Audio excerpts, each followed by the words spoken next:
감사합니다. 오늘 본문의 말씀 제목 우리 다 같이 읽겠습니다. 다 같이 시작.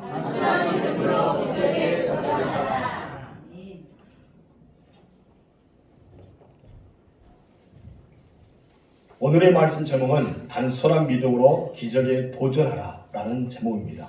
우리 여사님이 인사합시다. 믿음으로 도전합시다. 성경에는 도전이라는 단어가 나오지 않습니다. 하지만 성경에는 끊임없이 주제가 도전, 이 도전이라는 주제가 있습니다. 그래서 성경 우리가 보면 도전하는 사람들이 많이 기록되어 있는데 볼레셋 장수와 싸웠던 그 다윗, 골리앗과 싸워서 승리할 수 없는 그런 싸움이지만은 그것을 도전했던 다윗이 설명되고요.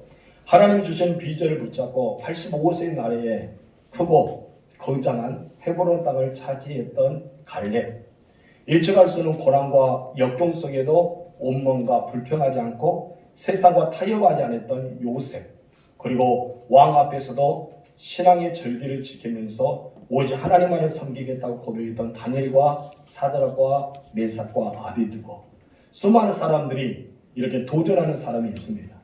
비가 내리지 않은 곳에 하나님의 말씀을 들고 가서 비를 선포했던 엘리야, 그리고 전혀 복음이 들어가지 않은 곳에 목숨을 걸고 희생하며 도전했던 사도 바울, 우리가 그런 많은 사람들을 보면 모두가 도전하는데 승리했던 것을 보게 됩니다. 특히 바울은 도전의 믿음을 가지고 우리의 신앙의 본을 보여주었습니다. 바울은 죽는 날까지 예수 그리스도께 잡힌 바 된 그것을 잡으려고 끝까지 달려갔던 사람 중에 한 사람입니다.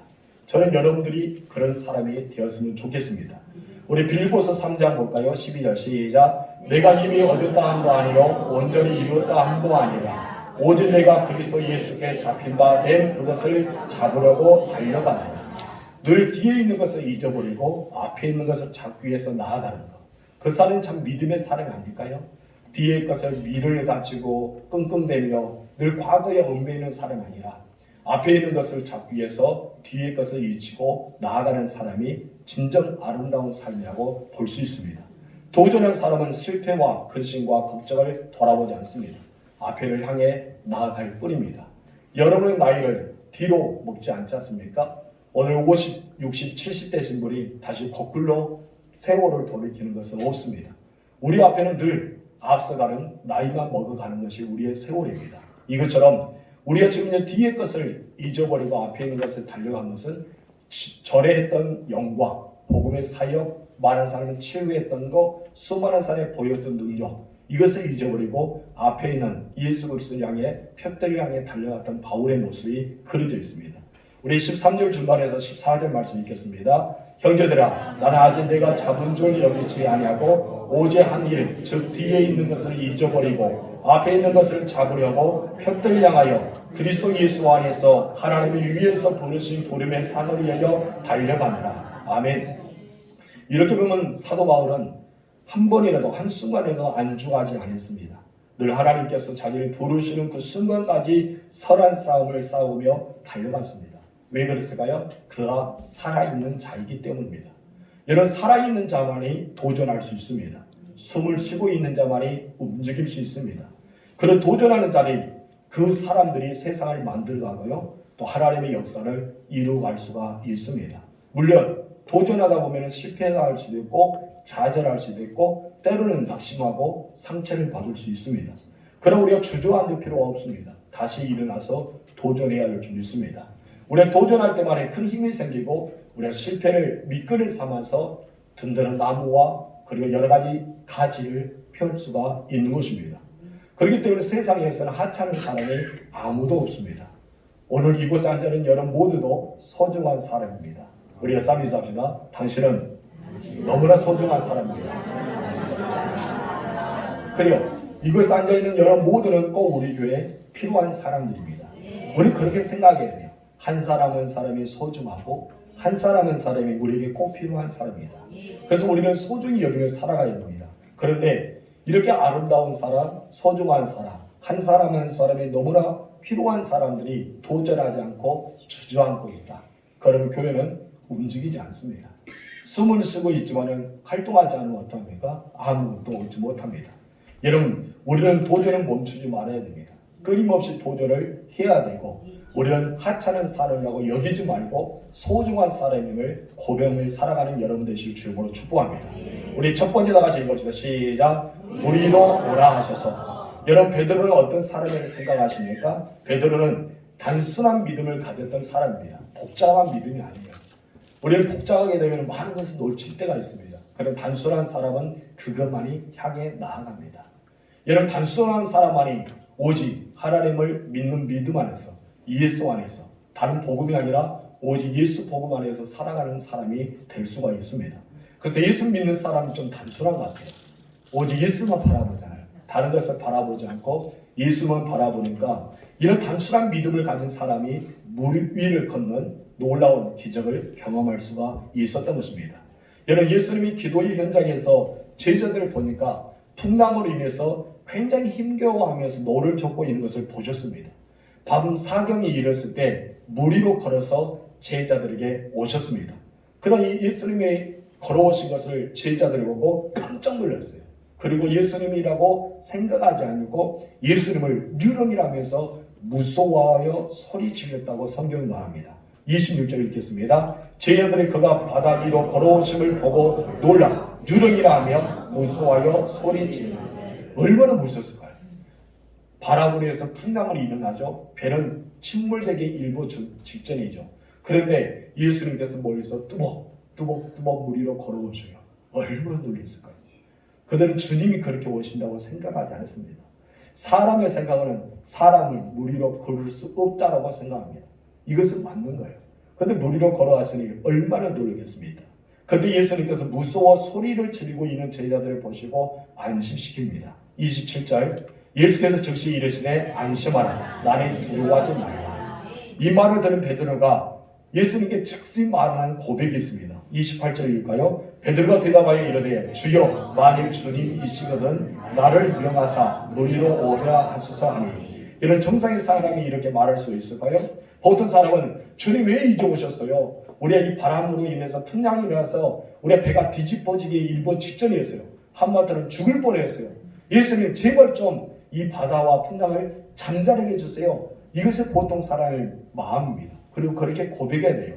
그런데 베드로는 무엇이라 말하고 있습니까? 만일 주님이시거든, 만일 예수님이시거든 나를 명해서 이 물 위로 걸어가게 하옵소서. 예수님이 걸어오셨던 것처럼 나에게도 그런 은혜를 베풀어달라고 이야기합니다. 여러분, 이것은 보통 사람의 말이 아닙니다. 상식 있는 사람의 말할 수 있는 말이 아니라는 것이죠. 어떤 사람이 물 위로 걸을 수 있겠습니까? 어떤 사람이 과연 그것을 행할 수 있겠습니까? 베드로는요, 불가능한 일을 예수님께 요청하는 모습이 나오게 됩니다. 한마디로 베드로가 말했던 것은 정상적인 말이 아니라 비정상적인 말을 할 수가 있었던 것이죠. 그런데 베드로가 왜 이런 말을 했을까요? 주님이 이시거든 나를 명령하사 이 물 위로 걸어가게 하소서. 이렇게 말했던 것은 무엇일까요? 다른 것이 아니라 단순한 믿음. 오직 예수를 믿는 믿음 안에서 그렇게 고백한 고백이 나옵니다. 여러분들 단순한 믿음을 가지시기 바랍니다. 베드로 요청을 들으신 예수님께서 무엇이라 말씀하셨어요? 두 번째 읽겠습니다. 시작. 오라. 뭐라 했어요? 오라. 예수님의 대답도 간단하죠?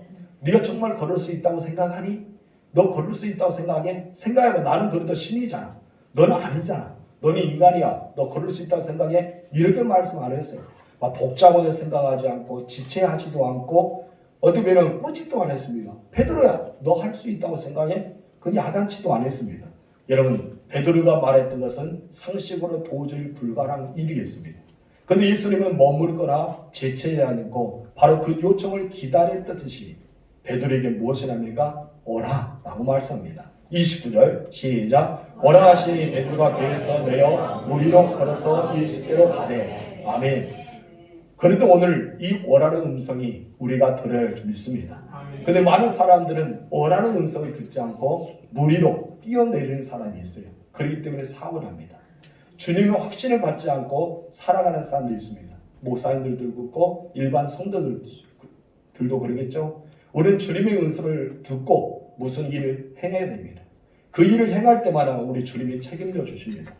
만약 주님의 일을 할 때도 마찬가지죠. 그런 음성을 듣고 행하지 않으면 우리는 아무것도 할 수가 없는 것입니다. 어쩌면 불순한 의도로서 호기심에서 물을 걷고 싶다라고 생각하는 사람도 있고, 이런 질병이 고침받으면 좋겠다라고 생각하는 사람도 있을 겁니다. 그럴 때 하나님께 이렇게 말할 수도 있죠. 이것을 해주면 나 정말 하나님 믿을게요. 그러나 이것을 해주지 않으면 나 하나님 믿지 않겠습니다. 이렇게 고백한 사람도 있습니다. 그런데 하나님은 어떻게 대답하십니까? 그들이 불순한 의도를 아시기 때문에 그들에게 오라고 말씀하지 않는다는 것입니다. 무리로 걸어오게 하는 이유가 있다는 것이죠. 여러분, 어떤 기적을 자체를 의해서 땅을 걷는 것도 우리가 기적이라고 생각할 수 있습니다. 여러분, 땅 위에 걷는 거 쉽다고 생각하죠? 다른 사람이 다 땅 위에 걷기 때문에 나도 당연하다고 생각합니다. 그런데 여러분, 한 번도 땅을 걷지 못한 사람이 있습니다. 걷고 싶어도 땅 위에 걸어 다닐 수 없는 사람도 있습니다. 주변에 많은 사람들이 정말 그런 고통 속에 살아가는 사람이 있다는 것입니다. 그러면 내가 땅 위를 걷고 있는 거, 땅에서 뛰고 있는 거, 땅에서 운동하고 있는 거, 내가 땅 위에서 활동하는 거, 이 자체도 무엇을 생각합니까? 기적입니다. 하나님 우리에게 허락하여 주신 건강이 있기 때문에 기적이라는 것이죠. 그런데 여러분, 우리가 이 땅에 서지 못하고 걷지 못하고 누워만 있다면 우리는 무엇을 할까요? 하나님께 구하겠죠. 하나님, 나 한 번에도 땅 위에 걷고 싶어요. 나 한 번에도 땅 위에 내 다리로 서고 싶어요. 우리들은 그런 마음을 가지고 살아갈 것입니다. 우리는 기적을 요구하면서도 기적 자체를 어쩌면 이상의 꿈으로 생각할 때가 많습니다. 그러나 여러분, 기적은요 반드시 이유와 목적이 있어야 됩니다. 베드로가 주님에게 확실한 응답을 받았습니다. 예수님이 오라는 거예요. 오라는 것입니다. 이 오라는 말씀을 듣고 베드로는 주님의 음성을 듣고 그곳에서 내려왔습니다. 만약 베드로에게 예수님께서 아니다, 너로 오게 되면 물에 빠진다고 했으면 베드로는 물 위로 내려오지 않았을 겁니다. 베드로가 배에서 물 위로 걸을 수 있었던 것은 예수님의 음성을 들었다는 것입니다. 가장 중요한 것은 내가 무엇을 하든지 어떤 일을 해 나가든지 어떤 곳에 있든지 주의 음성을 듣는 것이 먼저입니다. 저는 이것을 생각할 때마다 다윗을 떠올립니다. 다윗은 전쟁에 나아갈 때, 피신할 때 언제든지 하나님 앞에 요추었습니다. 하나님, 올라가오리까? 그랬다면 하나님께서 무엇입니까? 그래, 올라가라. 그러면 가고, 머물라 하면 머물고, 이번에는 그리 가지 말고 돌아서 가라 하면 하나님 말씀대로 그대로 행동을 옮겼던 사람이 다윗입니다. 여러분, 다윗은 늘 주의 음성을 들었던 사람 중에 한 사람입니다. 여러분도 무슨 일을 하든지 주의 음성을 들을 때 우리의 모든 삶 속에 놀라운 기적의 현장이 일어날 줄 믿습니다. 우리 세 번째 다 같이 읽읍시다. 시작. 무리로 걷다. 예수님께서 오라하셨잖아요. 오라하신 응답을 받고 베드로는 어떻게 행동을 했습니까? 지체하지 않았습니다. 사람들은 오라했을 때 순간 당황하게 되죠. 왜요? 내가 과연 물에 걸을 수 있을까? 빠지면 어떻게 하지? 우리는 그런 생각을 하고 있습니다. 그런데 베드로는 그런 생각을 전혀 하지 않았습니다. 우리의 단점이 무엇인지 아세요? 의심이란 거예요. 하나님 말씀을 믿는다고 고백합니다. 그 말씀대로 되어질 줄 믿습니다라고 말합니다. 기도하고 확신하여서 아멘이라고 하면서 즐거워하고 평안합니다. 그러나 이 교회 밖에 나가게 되면 어떠합니까? 근심하게 되고 걱정되고 내가 과연 할 수 있을까? 내가 해낼 수 있을까? 이런 일이 다가오면 어떻게 하지? 우리는 그렇게 생각할 때가 많다는 것입니다. 그러나 여러분, 베드로는 어떤 사람이었다고요? 단순한 믿음을 가진 사람이에요. 단순한 믿음을 가진 사람들은 다른 복잡한 생각하지 않아요. 오직 주의 말씀만 듣고 주의 말씀만 따라갑니다. 주님께서 오라 하지 않았다면 베드로는 가지 않습니다. 베드로에게 오라고 말씀하셨기 때문에 베드로는 지체하지 않았습니다. 빠지면 어떻게 하지? 내가 빠지면 어떤 사고가 일어날까? 누가 나를 건져줄까? 그런 생각을 전혀 하지 않았다는 것입니다. 예수님 말씀은 이렇게 단순하게 믿고 바다에 발을 내믿는 자에게 기적을 보여주십니다. 하나님은 그런 사람이 필요시 여깁니다. 여러분들이 단순한 믿음을 가지세요.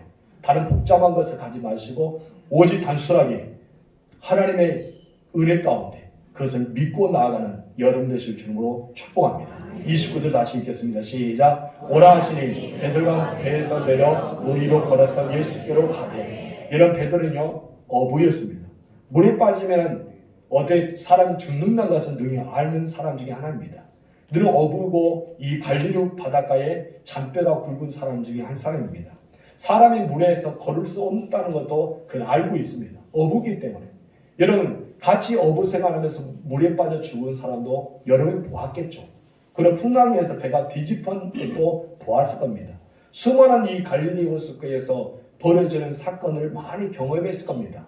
그런데 여러분 그런 것을 알면서도 베드로는 어떻게 했다고요? 오라라는 말씀에 듣는 순간 풍랑을 보지 않았습니다. 거센 바람을 보지 않았습니다. 오직 예수님의 말씀을 믿고 그것을 내디뎠다는 것입니다. 여러분 베드로는 어떻게 되었어요? 보통 사람 같으면 그냥 빠졌겠죠. 그럼 베드로는 단순히 예수님 말씀에 의지해서 믿고 있었기 때문에 사람들이 육지를 걸었던 것처럼 바다를 걷기 시작했습니다. 할렐루야. 여러분 창세기에 최초로 물 위에 걷는 사람, 처음이자 마지막일 것이요. 그런 걷는 사람이 되었던 것입니다. 근데 문제가 터집니다. 우리 네 번째 다 같이 읽읍시다. 시작. 풍랑보다 어디가 중요해요? 시선. 여러분 물 위로 걸어 주님께로 가고 있어요. 열심히 예수님께로 가고 있다가 갑자기 베드로가 물에 빠져가기 시작합니다. 여러분 베드로에게 무슨 일이 났을까요? 예수님을 믿었던 단순한 믿음으로 내딛고 예수님을 바라보고 갔잖아요. 근데 베드로가 물에 빠져가는 거예요. 그 이유가 무엇일까요? 30절 보겠습니다. 바람을 보고 무서워 빠져가는지라. 무엇을 보고? 바람을 보고 무서워 빠진다. 여러분 주님이시면 나를 물 위로 오라하소서라면은 가겠다라고 했습니다. 예수 오라 하니까 예수만 보고 넘실거리고 풍랑이 있고 바람이 부는 그곳에 자신 있게 걸어갔어요. 예수님을 보고 가다가 마치 주님을 바라봐야 될 눈이 시선을 돌리고 말았습니다. 이것이 우리에게 있다는 것입니다. 오직 하나님의 능력이 일을 하면서 이상하게 주님을 바라봐야 하는데 시선을 다른 것을 돌립니다. 기도의 응답은 하나님이 하셨습니다. 하나님을 바라보고 주님을 찬양해야 했는데 주변을 보면서 오바라 내가 걷네, 오바라 이곳에 풍랑이 일어나네, 바람이 있네, 무서워. 이런 것이 우리에게 쑥 들어온다는 것이죠. 여러분 바람을 보고 무서워했던 거예요. 여러분 바람을 보았던 것은 무엇을 말했을까요? 바람은 눈에 보이지 않죠. 바람은 눈에 보이지 않고 느낄 뿐이죠. 그런데 여러분 바람을 보았던 것은 어떤 것을 의미합니까? 바람으로 인해서 풍랑이 일어났던 것, 거센 파도가 덮쳤던 것, 어쩌면 사람이 감당할 수 없는 그런 큰 파도가 자기의 눈에 들어올 수도 있었겠죠. 그만 베드로는 주님을 봐야 될 시선을 다른 곳에 돌리고 말았습니다. 여러분의 시선은 어디에 있습니까? 나의 시선은 예수님께 고정시켜야 됩니다. 근데 나도 모르게 예수님께 고정해야 되는데 다른 곳에 시선을 둘 때가 있습니다. 주일날은 예수님께 시선을 고정시키고 새벽 예배는 예수님께 시선을 고정시키고 수요 예배나 금요 기도는 예수님께 시선 고정시키다가 집에 가면 어떻습니까? 시선 고정 안 되고 남편을 보고 아내를 보고 처자식을 보고 수많은 걸 볼 때 막 마음이 움직이지 않습니까? 여러분 그런 마음보다는 여러분 오직 주님이 하신다는 고백 안에 살아가시기 바랍니다.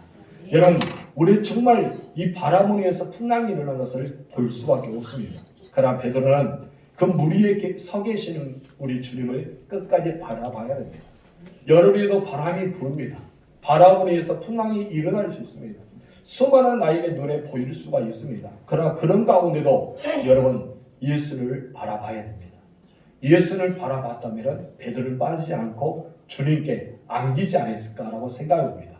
여기까지 주님을 안기는 그곳까지 갔어야 됩니다. 그런데 여러분 어떡합니까? 바다에 빠지고 말았습니다. 그런데 살고 싶었나 봅니다. 다음 볼까요? 소리 질러 이르되 주여 나를 구원하소서.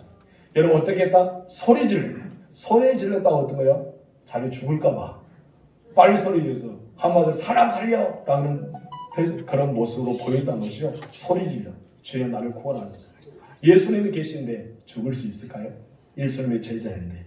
여러분 우리는 주님을 바라보지 못할 때 의심이나 단어가 생기고 믿음이 떠나 불신앙이 우리에게 찾아올 수밖에 없습니다. 어쩌면 한순간 이 바람 부는 순간 그 마음속에는 두려움의 포로가 되고 말았던 것입니다. 여러분은 세상의 포로가 되었습니까? 아니면 나에게 힘든 경제적으로 육체적으로 삶 속에 무엇이나 힘든 것이 나에게 포로로 잡혀 있습니까? 이제는 포로에서 풀어나시기 바랍니다. 그래 회복되시기 바랍니다. 그리고 우리 주님을 바라보시길 주님으로 축원합니다. 이런 베드로의 몸은 실수광의 물 위에 빠지기 시작했습니다. 여기서 우리는 중요한 사실을 알아야 됩니다. 무엇보다 중요한 것이 무엇이더라? 시선이다. 풍랑보다 더 중요한 것이 시선이라는 것입니다. 내 인생이나 풍랑보다 더 중요한 것은 내 시선을 어디에 두냐, 이것이 중요합니다. 나는 지금 어떤 상황 가운데 있는가 보다도 내 시선이 지금 현재 어디를 향하고 있는가, 우리는 내 시선을 어디를 향하고 있는가, 이것이 중요합니다. 사탄은 이 사실을 알고 있습니다. 그래서 우리에게 믿음의 주여 또 온전하게 하신 예수를 바라보지 못하도록 계속해서 우리에게 두려움을 줍니다. 어떤 것을 주었을 때 나에게 두려움이 오는지 다 알고 있습니다. 베드로에게는 무엇이 두려움이었습니까? 바로 물결이었습니다. 풍랑이었던 것이죠. 바람에 의해서 물결이 자기에게 엄습한 것을 두려움이 여겼어요. 어쩌면 단순한 믿음을 가지고 있는 베드로는 그것을 바라볼 때 두려움이 생길 수밖에 없었습니다. 여러분, 그렇기 때문에 넘어지고 쓰러질 수밖에 없는 거예요. 여러분의 육체는 연약합니다. 나는 나약합니다. 그래 다른 것을 보면 넘어질 수밖에 없는 그렇게 되어 있어요. 근데 내가 주님을 시선을 고정시키면 우리 주님께서 여러분에게 힘을 더하여 줄 줄 믿습니다. 여러분의 인생의 문제만 바라보지 마세요. 여러분 가정의 문제, 일터의 문제, 주변 사람에게 휩쓸리는 인생의 풍랑을 바라보지 마시고 그것을 통해 하나님 앞에 고백하세요. 저는 다윗을 좋아한다 했잖아요. 다윗을 좋아하는 또 다른 이유가 있어요. 무엇인지 아십니까? 지금 모든 상황을 하나님께 고백합니다. 마치 친구에게 이야기하는지, 자기의 비밀을 털어놓던 것이, 자기의 고민을 상담자에게 나 이런 것이 있습니다. 모든 고민을 다 털어놓는 사람이 누구였습니까? 다윗입니다. 다윗은 일일이 하나님 앞에 다 고백했어요. 하나님, 나 너무 힘들어요. 원수가 나에게 엄승합니다. 나 죽이려 합니다. 나가 가장 믿었던 사람이 나를 배신했습니다. 어떻게 해야 됩니까?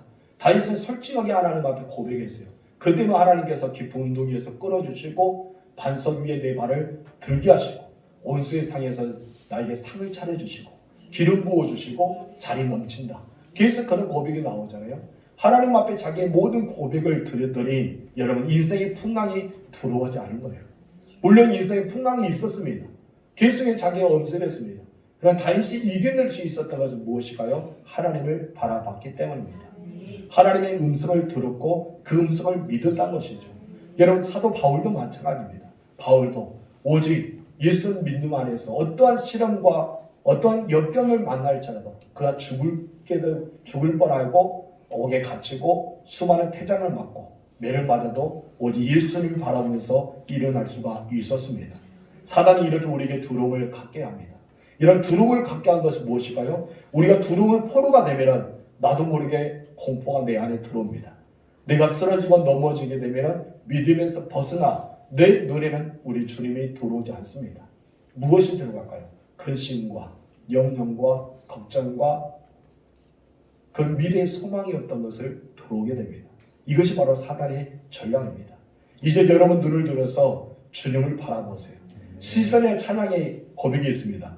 이 찬양의 가사를 보면 이래요. 내 귀로부터 눈을 들어 주를 보기 시작할 때 주의 일을 보겠네.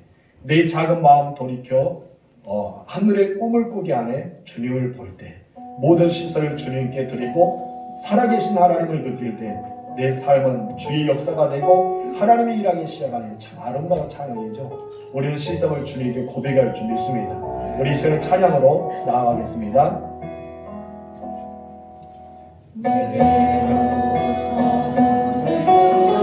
주를 보기 시작할 때 주를 보겠네. 내 작은 마음 돌이키서 하늘의 꿈 꾸게 하네. 주님을 볼 때 모든 시선을 주님께 드리고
일하기 시작하네. 주님의 영광 임하네. 주볼 때 주님의 영광 임하네. 주볼 때 모든 시선을 주님께 드리고 사랑의 신하나님을 느낄 때 세상은 주의 나라가 되고 하나님이 일하기 시작하네. 아멘. 그래요. 우리의 시선을 주님께로 고정시키면 우리 주님의 일이 보이기 시작합니다. 내게로부터 눈을 들어 주님 보기 시작할 때 모든 일을 본다고 했지 않습니까? 주님 볼 때 하늘의 꿈을 꾸게 한다고 말씀합니다. 가사 그대로 모든 시선을 주님께 드릴 때 살아계신 하나님을 느끼게 된다는 것이죠. 내 삶은 주의 역사가 되고 하나님이 내 삶에서 일하기 시작한다고 말씀합니다. 여러분, 우리가 주님을 바라보지 못하고 지금 이제 물에 빠져들고 있습니까? 수많은 염려와 근심과 걱정 때문에, 때로는 두려움 때문에, 나를 괴롭히는 많은 사람들 때문에 여러분은 물에 빠지고 시선을 그들에게 바라보고 있습니까? 이제 우리는 주님을 바라볼 때입니다. 여러분의 시선이 중요합니다. 내가 누구를 바라보냐에 따라서 달라지기 때문입니다. 연약한 여러분의 자신을 바라보지 말고 풍랑 같은 그 바람을 바라보지 마십시오. 여러분, 우리는 하나님을 바라봐야 됩니다. 우리 주님을 바라봐야 됩니다. 내가 지금 풍랑에 발로 내딛고 있을 때 나를 빠져가게 하는 그런 위험한 것을 바라본 것이 아니라 내 앞에 서 계신 예수를 바라봐야 돼요. 그리고 예수님만 앞에 우리는 한 걸음 한 걸음 발을 내딛어서 도전하면서 나아갈 줄 믿습니다. 다섯 번째 우리 볼까요? 다 같이 시작. 진실로 하나님의 아들이 있습니다. 아멘. 바람 보고 물에 빠져가는 베드로가 다급하게 했지죠. 30절 다시 읽겠습니다. 바람 불고 무서워 빠져가는지라 소리질러 이르되 주여 나를 구원하소서. 여러분, 베드로가 무엇을 합니까? 주여 나를 구원하소서. 베드로가 위대한 점은 이것입니다. 단순한 믿음도 있지만 지금 상황에서 자기의 구원자는 오직 한 명, 예수밖에 없다고 봅니다. 뒤에는 누가 있어요? 배를 타고 있는 제자들 11명이 있습니다. 11명의 제자들이 뒤에 있고 또 다른 사람도 탈 수 있겠죠. 지금 이제 다른 사람들의 배에 타져 있으면 여러분, 예수님보다 뒤에 있는 사람들에게 호소하면서 나를 건져서 배에 올려달라고 이야기할 수 있습니다. 그런데 여러분, 베드로는 지금 이제 뒤에 있는 제자들, 자기 형제들을 바라본 것이 아니라 자기 앞에 계시는 주님을 바라보았습니다. 여러분, 풍랑에 빠진 것도 우리가 연약함 때문에 그럴 수가 있어요. 인생 위기가 찾아온 것도 내 연약함 때문에 그럴 수 있습니다. 여러분, 관계가 틀어진 것도 내가 연약하기 때문에 그럴 수가 있습니다. 완전하지 않기 때문에. 그럼 우리의 시선을 다른 곳에 둔 것보다 주님께로 가야 됩니다. 여러분, 주님께로 갔던 베드로는 자기를 구원해달라는 것이요. 주여 나를 구원하소서. 예수는 즉시 손을 내밀면서 베드로에게 책망하셨어요. 어떤 책망하셨습니까? 믿음이 없는 자여 왜 의심하느냐. 두 가지입니다. 믿음이 없다, 그리고 의심하였다. 여러분, 믿음이 없다는 말은 무엇이요? 작았다는 것이죠. 여러분, 단순한 믿음을 가지고 있는 사람 베드로는 물에 걸었지만은 그가 작은 믿음 때문에 의심이 들고 그가 물에 빠질 수밖에 없었던 것입니다. 31절 읽겠습니다. 예수께서 즉시 손을 내밀어 그를 붙잡으시며 이르시되 믿음이 작은 자여 왜 의심하였느냐 하시고. 여러분, 이 책망이 혹시 나에게 하는 책망이 아닌가 생각해 보시기 바랍니다. 우리가 주님을 봐야 될 시선을 다른 곳에 돌리지 않습니까? 물에 빠지고 있는 우리들이 주님을 바라봐야 하는데 지금 이제 물에 빠지고 있는 그 상황만 우리는 원망하고 불평하고 두려워하고 무서워하고 있지 않은지요. 이것은 바로 물에 빠져가고 있는 베드로가 작은 믿음이 있었기 때문입니다. 믿음이 작다는 이유는 다른 것이 아니라 하나님을 온전히 신뢰하지 못했다. 베드로 안에 의심이 들어왔다. 이것을 표현하고 있는 말입니다. 여러분, 믿음이 작은 자가 되지 마십시오. 우리는 믿음이 큰 자가 되어야 돼요. 단순하게 믿을 때 믿음이 크게 하나님을 바라봐야 됩니다. 마침 예수는 베드로를 이렇게 건져내셨죠. 그리고 함께 배에 오르셨습니다. 그때 하는 놀라운 일들이 있었습니다. 무엇입니까? 바람이 그쳤습니다. 이런 바람이 그치자 또 뭐가 그치게 된 거예요? 풍랑이 멈추게 되죠. 요동치는 배가 어땠습니까? 그냥 평안한 배가 되었습니다. 예수님께서 배에 오르시자 그런 일이 벌어지기 시작한 것입니다. 32절 읽겠습니다. 배에 함께 오르며 바람이 그치는지라. 여기서 바람이 그치다는 것은 풍랑이 잔잔해지고 배가 요동하지 않고 멈춰있다. 평안한 가운데 있었다는 것을 보게 됩니다. 여러분, 풍랑이요, 금방 일어났던 것이 잠잠할 수가 있을까요? 근데 예수님 배에 오르자 바로 바람이 그쳤다는 것입니다. 예수님이 함께 있는 것은 모든 문제가 즉시 해결되었다는 것을 말씀하고 있습니다.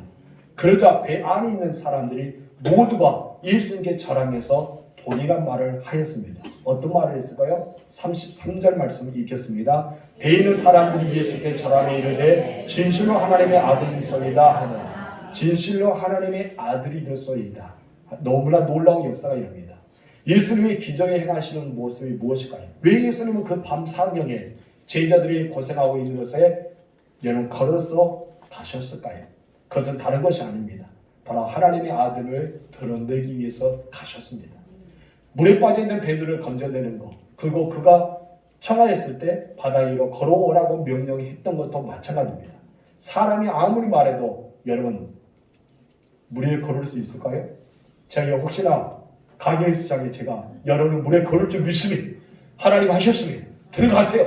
하면 여러분 가겠어요? 제 말 믿지 마세요. 아무리 제가 말해도 여러분 저도 빠지고 여러분도 빠집니다. 그럼 그 다음날 우리 교회는 장례식입니다. 여러분 사람의 말을 믿지 못한 거예요. 근데 여러분 예수님이 말씀하셨어요. 근데 걸었단 거예요. 그것은 무엇일까요? 바로 하나님의 아들이심을 나타내기 위해서란 것입니다. 배들이 통한 기적도, 예수님이 바다 위에 걸어오는 기적도, 예수님 배에 오르자 모든 바람과 풍랑이 장잔한 것도 다 무엇이었어요? 이것이었습니다. 하나님의 아들이 되심을 드러내기 위해. 바로 내가 하나님이다. 내가 너희의 구원자다. 내가 너희를 구속하는 자다. 너희의 모든 문제를 해결할 수 있는 자는 나다. 이것을 말씀하셨던 것입니다. 하나님 제자들 풍랑을 위해서 방사경이 이르도록 계속해서 고생했잖아요. 어쩌면 초저녁부터 시작해서 밤 4경까지 이제 새벽에 금방 해가 동을 트는 그 시간까지 몇 시간 동안 힘들게 그들 놓아져면서 고생했던 그들의 모습입니다. 여기서 이 풍랑을 만났기 때문에 그들은 예수님이 누구인지를 알았어요. 그들이 인생의 풍랑을 만나지 않았다면 예수님이 누구인지 모릅니다. 여러분 인생의 풍랑을 만났기 때문에 베드로도 최초로 물 위에 걷는 사람, 걷는 기적을 경험하게 되었습니다. 여러분 사람은요 인생의 풍랑을 원하는 자는 아무도 없습니다. 사업도 잘 되고 직장에서 인정한 칭찬받고 농사도 풍년지고 내가 하는 모든 일이 만상형통하기를 원합니다. 이것은 사람의 마음이에요. 어떤 사람도 물어보세요. 당신 인생의 풍랑을 원하냐? 당신 사업이 안 되기를 원하냐? 직장에서 힘들기 원하느냐? 뭐 농사가 잘 안 되기를 원하느냐? 그런 물어보면 미쳤냐 합니다. 다 잘 되기를 원하죠. 우리의 마음은 다 잘 되기를 원합니다. 그래서 자녀들에게 새해 복 이렇게 세배할 때 무엇입니까? 올해는 건강하고 형통하고 하나님의 복을 많이 받으라. 잘 되기를 소망한다. 부자 되라. 그런 말을 계속해서 우리가 들려줍니다. 이 말은 무엇이요? 부모님들도 그렇고 우리 모든 인생들은 잘 되지 않는 것을 원하지 않습니다. 풍랑을 원하는 사람은 아무도 없다는 것입니다. 그러나 우리 인생에는 내가 원하지 않은 풍랑이 찾아옵니다. 그렇죠. 내가 원하지 않은 풍랑이 찾아오는 것입니다. 우리는 주님께 나아가게 되고 그리고 주님 앞에 머물러 있을 때 하나님께서 어떤 분이 난 것을 그때서야 깨닫게 됩니다. 하나님 그렇군요. 내 인생의 풍랑에서 하나님 나를 만나주셨군요. 내 인생의 풍랑에서 나를 건져주셨군요. 나의 위기에서 하나님께서 이렇게 기적을 보여주셨군요. 우리가 그러기 때문에 그런 말이 있어요. 고난이 크면 클수록 문제가 크면 클수록 내가 삶이 어려움이 올수록 하나님의 위대하신 역사를 더 크게 나타난다. 하나님의 놀라운 역사를 더 크게 우리는 경험할 수가 있다는 것입니다.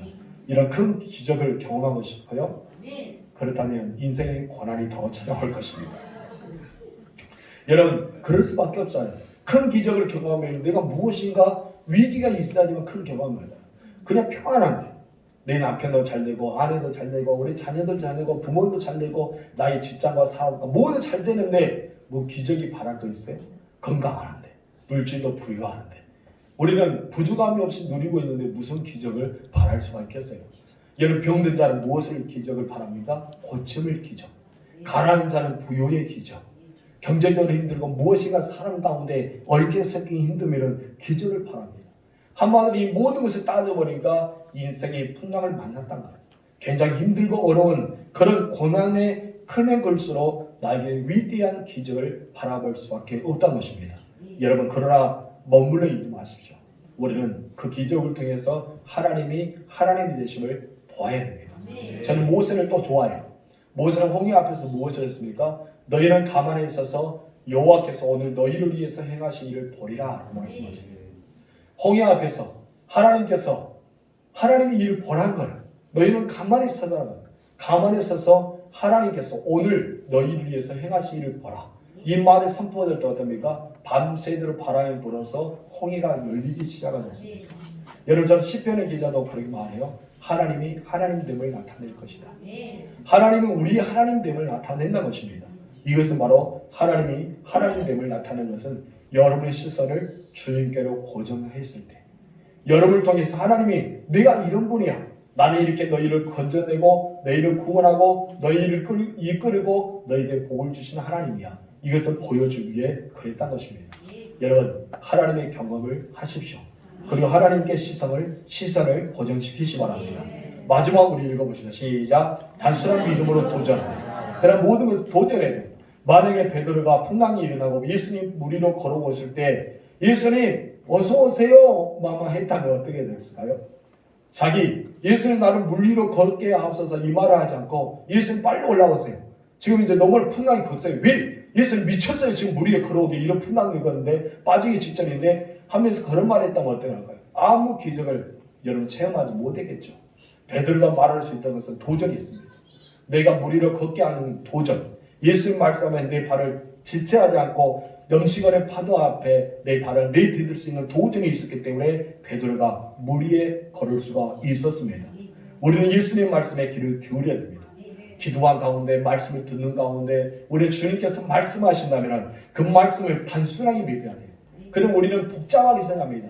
내가 이것을 하면 어떤 일이 벌어지고 어떤 일을 하면 어떻게 결과가 나타나고 막 복잡하게 생각하니까 우리가 그 일을 도전하지 않습니다.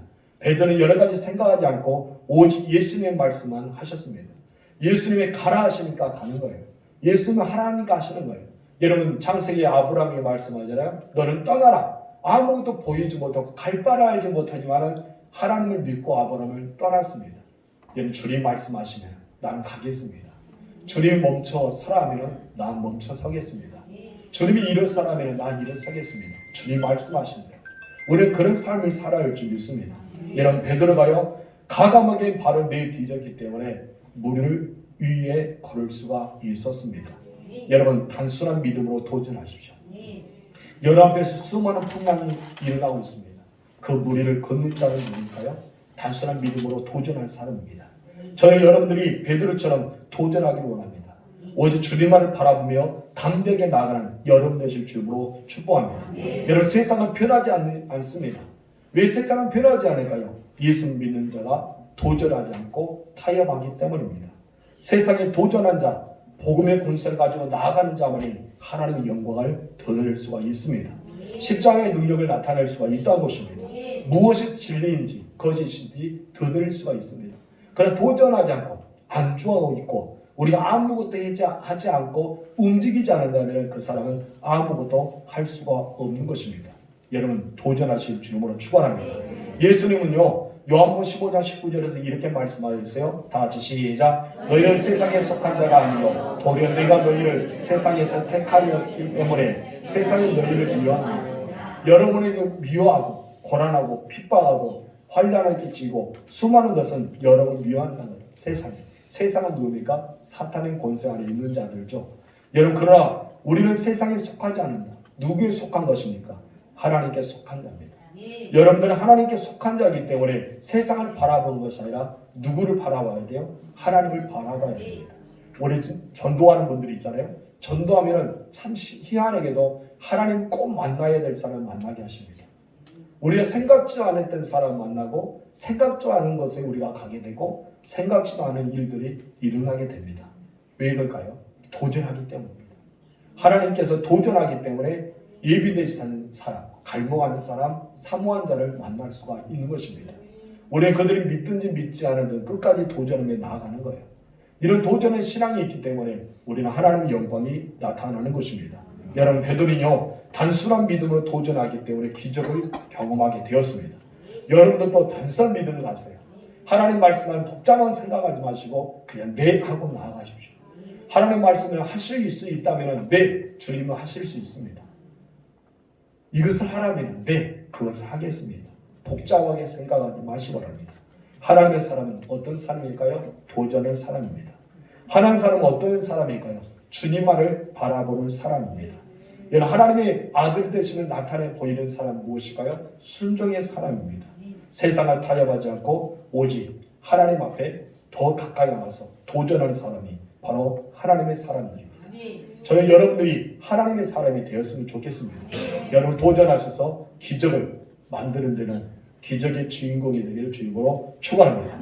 기도하겠습니다. 하나님 아버지 감사합니다. 오늘도 우리가 복음을